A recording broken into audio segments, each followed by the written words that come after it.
Yo. What's going on, guys? Today I'm going to talk to you about my journey with martial arts. Martial arts. How did it affect my life?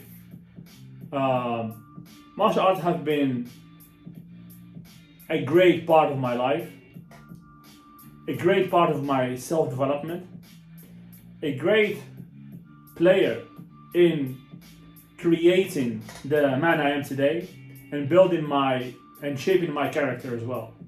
I started martial arts pretty young, when I was about 11, maybe 12, 11, 10 years old. And I was still living in Morocco with my parents. I was a kid at that time. And you know, kids in Morocco, we go out to play in the street.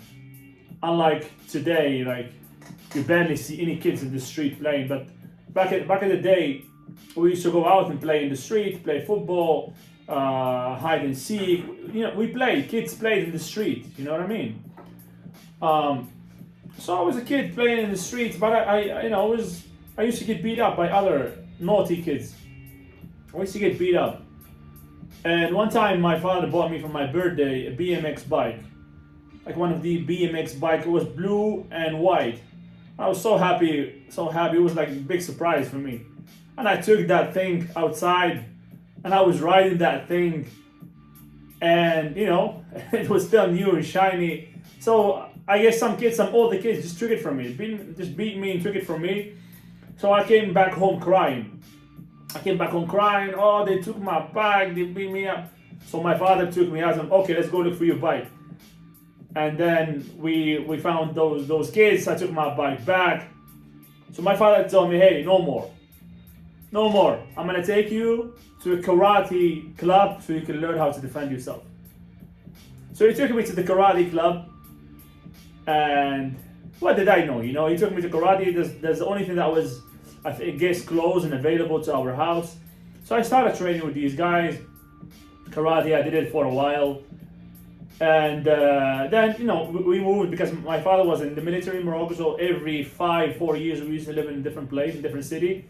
So we moved around and I signed up actually to other gyms.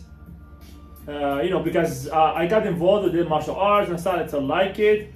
And I was also watching at that time, starting to watch movies like Jean-Claude Van Damme movies. I don't know if you guys know Jean-Claude Van Damme.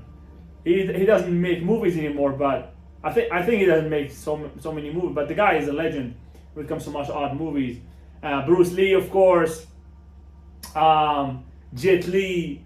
So I was watching a lot of these movies. So it was you know, it was something. It was something that attracted me, right? Especially like in Moroccan society, like kids, you play in the street and fights are a normal thing to happen. You know, it's normal, it's common that you have a fight or two every day. Like with kids, between kids, you know? And it's just like that. So you get beat up. You get beat up by other kids and at some point you decide, hey, I don't want this to happen to me anymore, you know? So you start looking for ways to get stronger. You start looking for ways to get stronger, not to feel that scarcity anymore.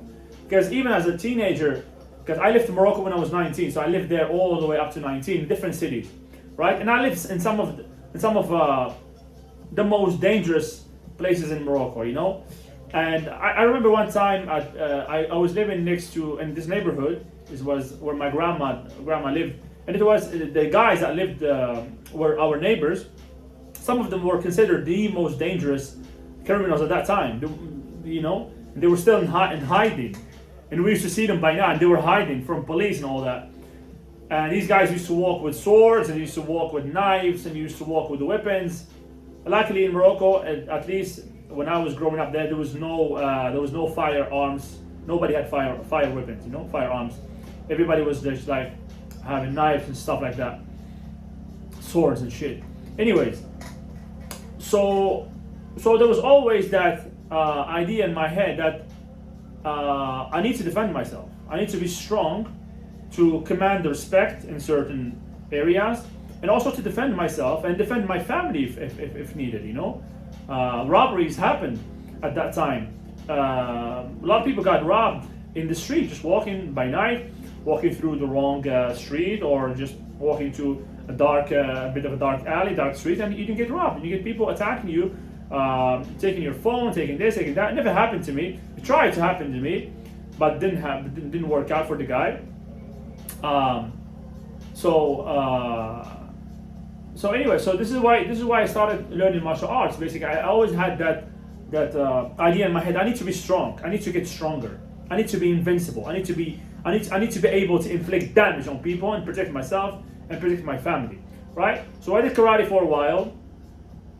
Then when I remember I moved to another city. This is when I was in high school already. And I made some friends that used to train kickboxing. No, sorry, full contact. I don't even know, guys, if you know full contact. Full contact doesn't exist anymore. It's the start of kickboxing. Kickboxing started as full contact. You used to punch with the hands and the kicks. Okay, this is just hands and kicks, right? Anyways, so these guys they used to be good at boxing. So I tried to spar them with my karate knowledge, and I was good with my kicks. You know, karate is different from these other styles. But these guys used to punch the shit out of me. They used to kick my ass with the punches, with the boxing. I'm like, shit, what is this? What I'm doing is not working.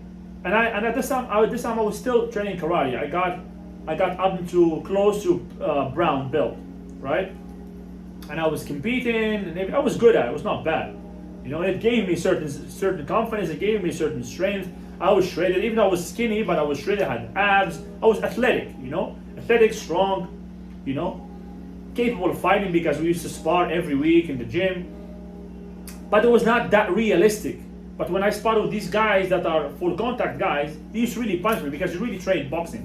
They used to really punch me hard, and they were good with the hands, and I couldn't deal with it. So I said, fuck, I need to learn this shit.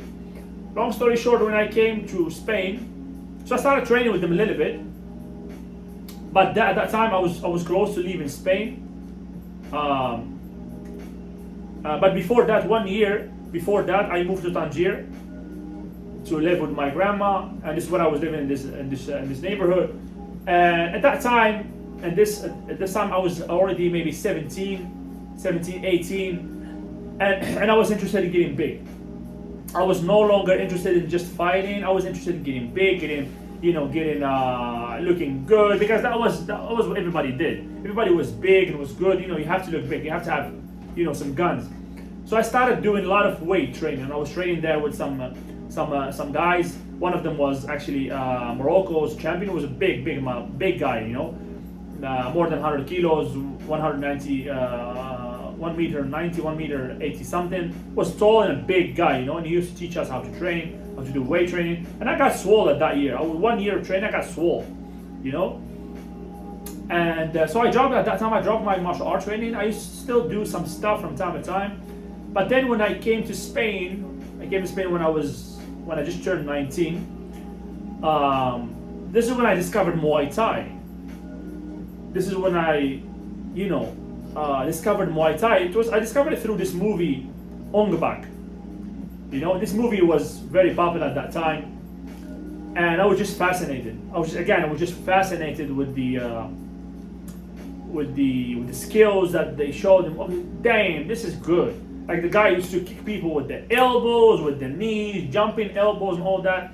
I said, man, this is some real skill. This is dangerous, right? I need to learn this shit. Because no matter how big you get, if you got two people against you and you don't know how to fight, you're probably getting knocked out. Even if you have one guy in front of you and he's trained in martial arts, trained in boxing, kickboxing, Muay Thai, whatever, and you're just swole, you're most likely getting beat up, right? And he has a weapon, like a small knife or something, a knife, you're 100% getting beat up because you don't know how to deal with that shit, and you're not fast enough, and probably your cardio is shit because you all focus on getting swole.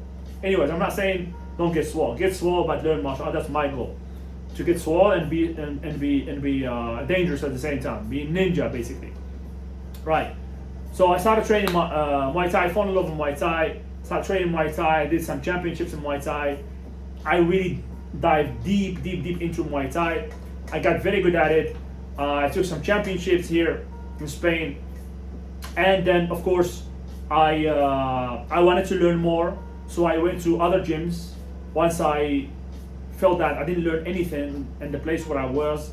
And in Muay Thai in general, I felt like I had, a very, very complete understanding of the art. You always can learn a few details here and there, but So I went to another gym. They were kickboxers, and they were very good at kickboxing. They were world champions at that time. Each Showtime world champion. They were in Cordoba, in Spain, south of Spain. So I went to train with them, and they kicked my ass. They really beat the shit out of me.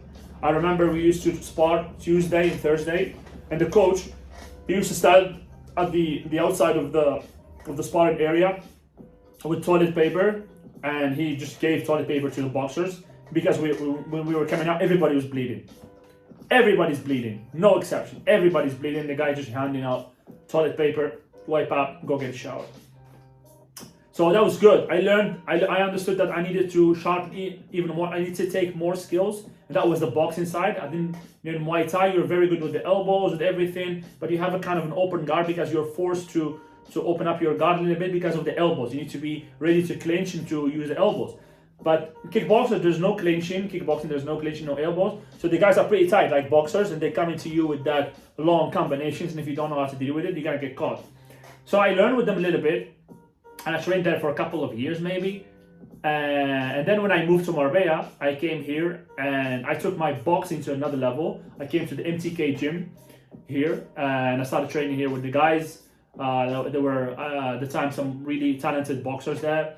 Even the Gypsy King used to come here and train. So we had the chance to watch that and learn from the coaches there and everything. We had some great coaches there as well. I continued training boxing there in the MTK. At the same time, I met one of the most talented guys here in Muay Thai in Spain. I was training with him, and also I met a very talented coach in the same gym. He was a kickboxing coach. I trained with him, so I had the complete package. I was sharpening my boxing skills. I was still doing Muay Thai, and I was doing kickboxing. So I was like, taking from everything. And this took me years. I'm talking to you about, this is years of learning, right? Years of learning and one thing. Because don't just start an art and go learn at the same time something else. You're just gonna get confused, right? So I stayed in Muay Thai for many years, for at least maybe 7 years or something like that. Then kickboxing for a couple, 2-3 years. Once you have a big, good background in Muay Thai, you can move to something like kickboxing and stay there for a few years, and you can adapt fast because everything you're gonna adapt fast, right? And then boxing is something different. But when you're coming from kickboxing, you already know how most of the things. You just need the footwork, and you need to understand better the game of boxing and sharpen your tools there. So it was progressive. It was not like doing everything at the same time. But at the end, after years, I could do that now. I can just train here, train there, and I understand everything, right? So that was it. And recently, right now, I just started. What's it called? I just started jiu-jitsu. And jiu-jitsu, and when I say I just started jiu-jitsu, I mean 3 years ago. Right? 3 years ago I started jiu-jitsu, and I'm still young in the game. And I'm learning it, I'm loving it. This is my story with martial arts. I'm a blue belt, I'm a 2-stripe blue belt right now at jiu-jitsu. Soon I'm gonna be competing soon. And so the idea is this: keep learning, keep advancing, keep learning more. I just want to learn more. I don't want to stop learning, right? And I turned myself from a scared kid, from somebody who was scared to face certain dangerous situation, to actually somebody who's not afraid of battle, somebody who's been through war, who has been through battles, and can handle himself with no problem. Right? What the fuck is this? So, this is what's up, guys. 1 second. So the idea is this: I was very shy. I was scared to get beat up. I was scared somebody would draw a knife on me and I couldn't handle it. You know what I mean? So I had to learn different things. I couldn't just be boxing. because I had to learn other stuff for self-defense. Boxing is not enough. So I need to use my legs, but I need to use my elbows. I need to use my knees. I need to have the maximum amount of tools possible to be secure, to be able to win against an attacker, right? So that was it. That was the motive, and luckily I took the time to learn, and I learned, and I'm happy that I put the time to learn all that. And nowadays, I'm very confident in my skills. I think I have world-class skills when it comes to striking. I have great understanding of all the techniques, of how to keep your mind cool during danger, of how to survive in a dangerous situation, how to stay cool, how to calm down, how to go to meditative state. I've been knocked out, my bones have been broken as part of the process.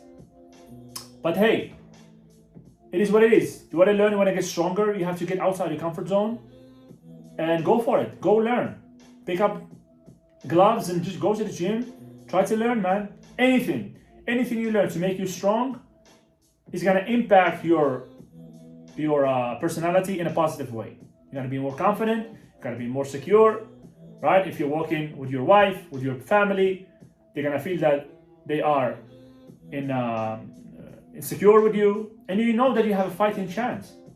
You know that you have a fighting chance against somebody who's trying to attack you. People are not stupid. When they see that you're not afraid, that you know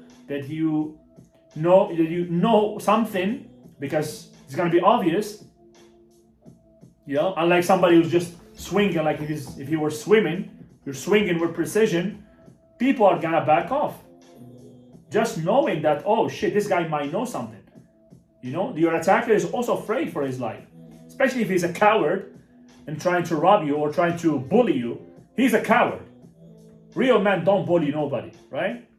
He has fear in his heart. So if you're strong enough,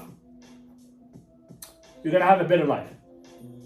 Your confidence is going to be better. Your relationships are going to be better. You are going to be better.